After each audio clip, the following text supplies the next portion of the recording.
Okay, today we're going to be installing a Motowheels drop-in slipper clutch, and we're going to be using a NGR billet clutch basket. We're going to be installing these into our ST3 project bike here at Motowheels. You want to start by making sure you have your factory clutch removed, and there's a spacer here that you want to have removed as well. You're not going to need this. And included with the new clutch is going to be this spacer here. You want to make sure that you install this straight in like that. It's going to press right into the seal, and that's good to go. Now I'm going to go ahead and install the basket. You want to make sure that when you install the basket, you want to put red Loctite into each one of these bolts here. You don't want to use too much, just a little bit will do it. We're going to go ahead and do that now. Okay, now we've got the NGR basket installed. We've got the bolts torqued down. One of the nice things about the NGR basket is it does tell you on the basket itself what the torque settings are. So make sure that we've got that spacer in there. And the next spacer we want to grab is this dish spacer, and you want to go ahead and install it so that the dish itself is facing outwards, and that's going to go just right on there like that.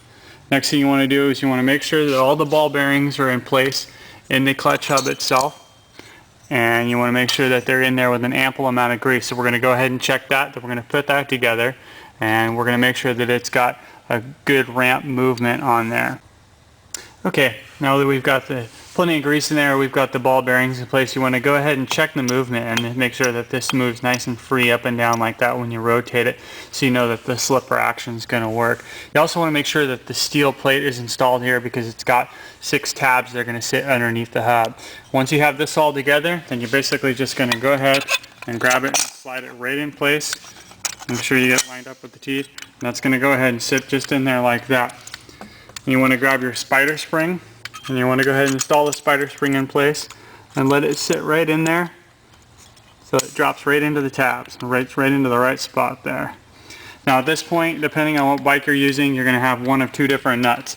This is going to be the smaller one because we're working on the ST series bike. If you're working on a 1098 or a Street Fighter, you'd have a larger of the nuts to use. And you want to go ahead and thread it on just a tiny bit there, and you're going to want to drop in a little bit of Loctite on the threads there, and you're going to want to torque this down to the factory setting. Okay, now that we've got this torqued down, one of the nice things you may want to use is the Oberon clutch holding tool. It makes it really nice to be able to hold that hub in place. We've got this torqued down. What we're going to do is we're going to go ahead and start with our plates here, and you always want to make sure with this clutch that you start with a friction plate because it's got that base steel plate, and then you're going to want to alternate it back and forth. Your instructions will tell you the order in which you want to put the plates on there, and that information will also be available on the website at motowheels.com. So we're going to go ahead and get these plates stacked in here all the way, and then after that what we'll do is get the pressure plate on. And the nice thing about the pressure plate is you don't have to worry about lining it up like the factory clutch because it doesn't have teeth on it, so it's just going to go ahead and sit right in the top there. So we're going to go ahead and get these all stacked in order now. Okay, now that we've got the plates stacked in here, just so you can see how they work real quick when you get them on, they're going to be pretty flush to the outside here. There's not going to be a lot of room for them to come off of there. But before we put the pressure plate on, you want to make sure that you put your clutch push rod in place, and you want to make sure that the 2 O-rings go in first.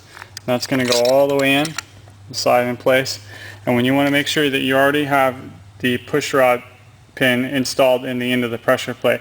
We're actually using the factory one here from the bike, but you can also use a titanium one. We have those available from STM and from TPO on the Motowheels website. So what you want to go ahead and do is get these nice and lined up on here and push this in place here. And that's going to go ahead and seat in place there. Now what we're going to do is we're going to go ahead and install the clutch spring retaining caps and the clutch springs and the titanium bolts that we're using with this clutch. Those you want to make sure you torque them down to the factory specs as well. Once those are installed, then after that you can go ahead and install the clutch cover and you can test out the clutch.